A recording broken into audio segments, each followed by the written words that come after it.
Welcome to That Was the Week. It's a pleasure to have you here. First time ever, I think.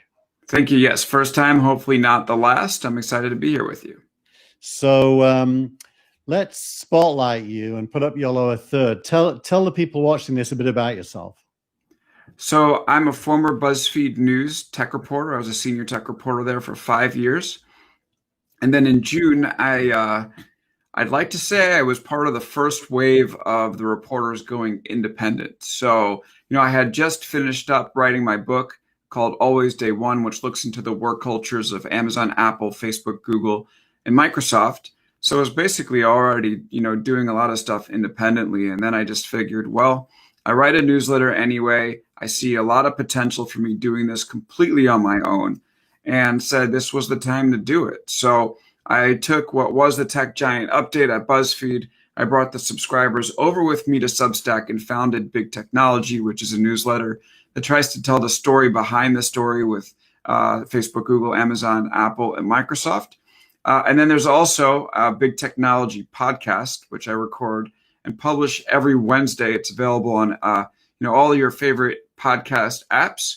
And we try to have a discussion with either a tech insider or an outside agitator once a week that looks just like into the details of what's going on in the tech world. Something long form and unstructured and supposed to be kind of fun and show you stuff you can't get in a normal article.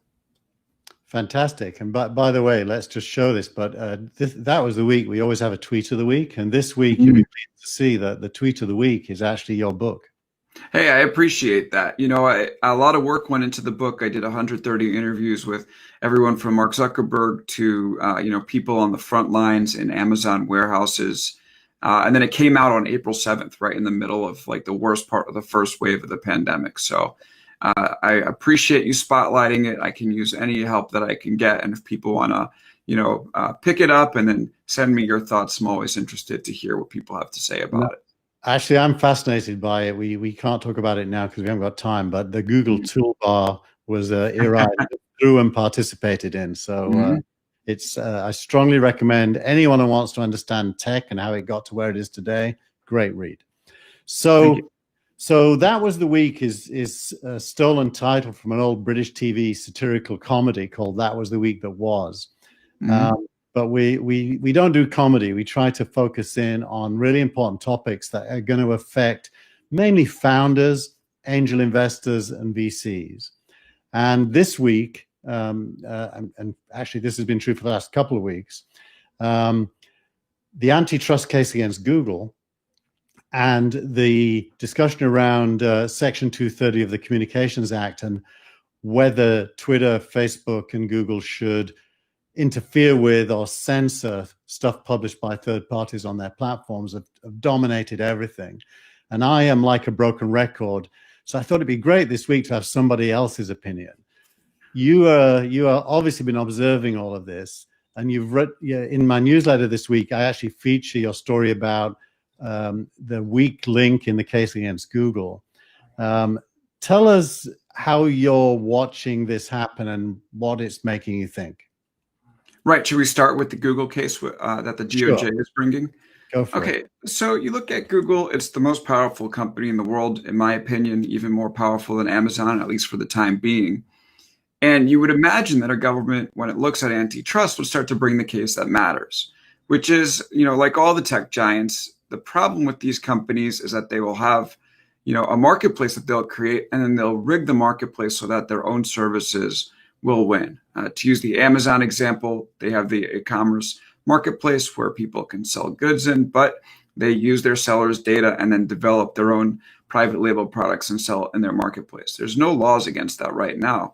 And that's really become, a pretty serious issue. And it's just helped these tech companies, dominate the smaller companies even more and solidify their dominance and crowd out competition in the marketplace. If you're a capitalist, this is not something you want. With Google, they started out as as well, right? They started out as a search engine, delivering you the opportunity to be able to make sense of the internet and find the websites you want. But then they rigged their marketplace to become the internet, in and of itself in many ways. You search Google, you almost you very regularly end up on Google Maps, Google Shopping, Google News, and what's going on with the rest of the sites that you were there to find. Google does a good job of making sure you don't really get there and you stay within its properties. So that's what we should be focusing on. What we're focusing on instead is something that's much narrower and I think less important, which is Google's distribution deals. So the Department of Justice is not into the fact that Google pays for other services to have its search engine, inside their services. One of the most interesting things I saw inside the DOJ's report was that if you take 100% of search that goes on in the world, 20% goes on Google's owned and operated properties, 60% goes on in other properties such as Apple's iOS that Google pays to be the default browser, and then 20% happens elsewhere. So the DOJ is bringing this case against Google, essentially saying, hey, you're paying for this stuff. Clicks on a web document or when an application opens. Hey, Google, stop. Yeah, we turned it on. See, that's an owned and operated property, right? For some reason, the Google Assistant thought. Yeah, I probably said the H Google word. But the Department of Justice is bringing this case against Google and saying the main issue is that you pay other services to be the default, which to me is like the weakest possible case. And if you think about what happens if the Department of Justice wins, okay, so who stands to gain from this? Yeah. And honestly, the answer is two other tech giants that are more powerful. Well, not more powerful, but potentially that have higher valuations on the market, right? Which is Microsoft with Bing and Apple, which might create its own search engine. So is our Department of Justice there to prevent anti-competitive behavior or to pick winners and losers? And right now it's picking winners and losers and not getting at the right thing, in my opinion. That's interesting. I mean, the point that I observe is to be a monopoly, you have to own a market, or at least largely own a market. And I personally don't think search is a market. I think search is a technology. Mm-hmm. The market is advertising. Now, if you think about, you made some really good points about how much search is happening off of Google. And by the way, I think if you added Twitter and Facebook in, it might even go down lower, and Instagram, for example. But I'd be interested in what you think about this point. Google's advertising share has been declining every year for quite a number of years now as Facebook's has grown. And the cost per click that it achieves from web clicks on advertising has also been declining. So my point of view is that Google is actually a declining market owner in a market it's barely owns half of now. And so it isn't really a monopoly in any market, although it is dominant in search technology. How do you think about that? Yeah, I mean, look, Google's still growing, so I wouldn't say it's the end of Google now, but it definitely has more competition than it did before. You point to Facebook and Twitter as companies that are taking its share. To me, the biggest competitor there is Amazon. I mean, you can look at Amazon's advertising revenue, and advertising's revenue is all search because it comes when you're expressing intent to buy a product inside Amazon. It's the same thing Google does. And that business has been exploding, right? So if you end up taking action against Google, you got to be really careful because the end result could really mean, I mean, if the DOJ comes in and kneecaps Google in any meaningful way, the end result can really mean, as we've talked about, more search share for Bing, potentially search share for Apple with its own search engine, and then greater percent of search advertising going to Amazon. And again, like, I don't think that solves the main issue, which is, which is Google favoring its own products within search. Do you read Ben Thompson's Strategy at all? I do. What did you think about his point that Google is the default because it's best? So his argument, if I get it right, was that Google paying for these distribution deals or paying for these default deals will help it stay in a number one position because it has the quality of results, that improve because of the number of searches that happen upon it, which is an argument. I get it, but I'm also kind of skeptical of it because, are you telling me then that, Bing, which has, an untold number of searches is losing because of search volume? Are you telling me that DuckDuckGo is losing because of search volume? I think at the end of the day, it comes down to the technology for those two, more than it comes down to the volume. And again, I just think that we're really focusing on the wrong issue here. Yeah, that is his point, by the way. He says Apple would default to Google even if Google didn't pay it because it's better. Yeah, but okay, yeah, maybe it would, or it might, again, develop its own version of Google. If Apple made a search engine that was 75% as good, it would make a ton of money. Yep. You already know that Apple is trying to supplant Google Maps with Apple Maps. So what's to prevent them from creating their own search engine and taking there? I don't really buy the fact that Apple would necessarily still go to Google if Google wasn't paying them. Actually, this week, today, there are rumors suggesting that might be happening. I don't know how real they are, but look, it's only a matter of time. Every action has an equal and opposite reaction, and the Department of Justice is actually going to cause, some ships to move on this thing, no doubt about it. So let's. I'd love to drill down into Google's curation of the search results and pointing inwards to its own properties. I could talk for a long time about that because that's what Yahoo did for a long time as well. Usually it's a sign that the tech is not as good as it used to be, and so they need to intervene, let's say. But we haven't got time, so let's quickly move to the Section 230 stuff and your views about that. Yeah, I mean, I tend to think that this was a fairly embarrassing hearing for Congress. Again, they could be focusing on antitrust. They adjourned the Senate and still had this hearing basically to complain about Google either keeping up or taking down content that didn't play into their interest politically. And I honestly think that, like, at this point in this country, we really got to look at our elected representatives among, many other reasons, but, just make it clear to them that they're just not doing the job that they were sent there for.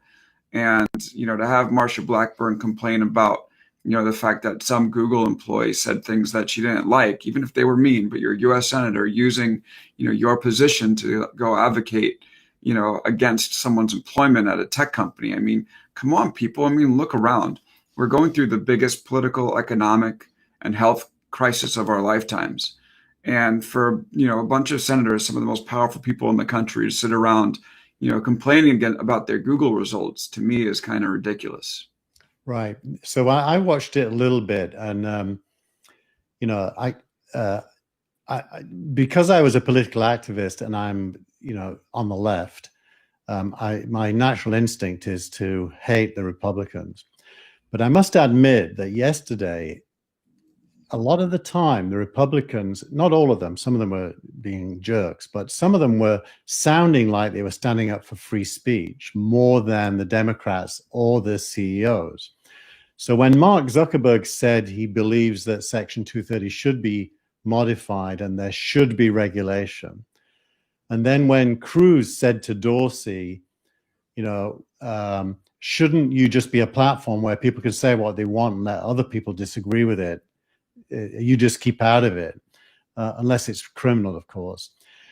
A bit of me was thinking, wow, I think I agree with Cruz more than I agree with the platform starting to editorialize. And, that's got a lot to do with me. I started an ISP, and I remember resisting police requests to patrol what was on our network because I didn't want that job. And I didn't think it was my job. I thought it was their job. So how do the core issue of editorializing, censoring as it's sometimes called, but I think that's the wrong word often. Even Mike Lee admitted that censoring is not the right word. He called it a term of art. But sorry, go ahead. So what do you think about that? Are you kind of like a First Amendment free speech at all costs, or do you think that these are really publications with editors, and of course they've got the right to whatever they want, they're private companies, but what should they do? Yeah, this conversation, not the one that we were having, but the fact that this has become such a big part of the conversation in Congress drives me a little bit nuts. Because I think there's so much of a focus on content moderation that we lose sight of the fact that these platforms can structure the way that they work in a way that can improve health. And that's what we should be focusing on. I've written about this in Big Technology in a piece that I call Outputs versus the Machine.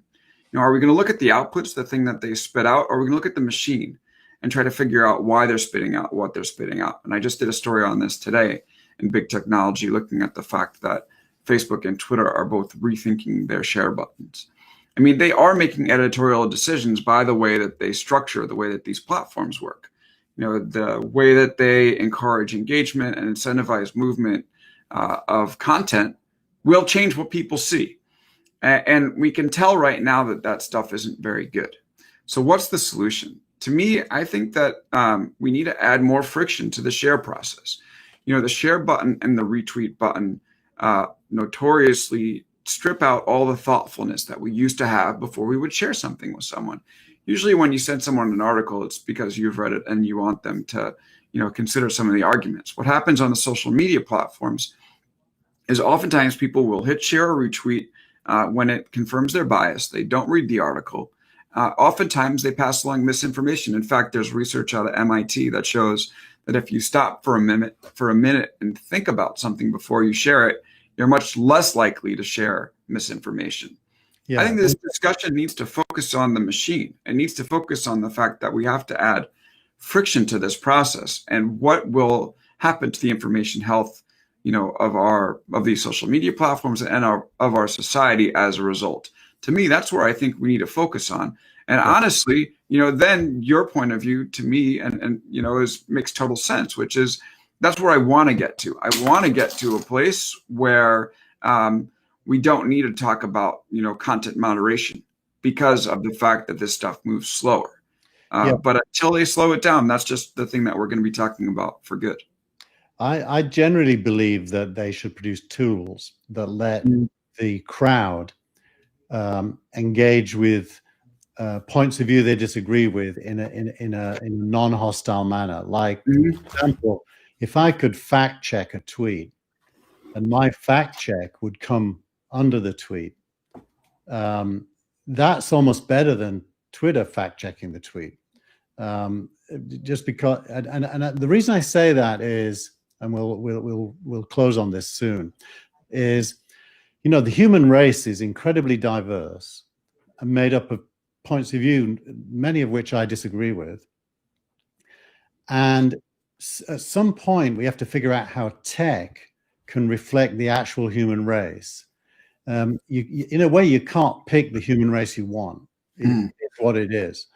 And there are lots of people who are foolish. There's lots of really smart people. There's smart people with wrong ideas. There's foolish people with right ideas.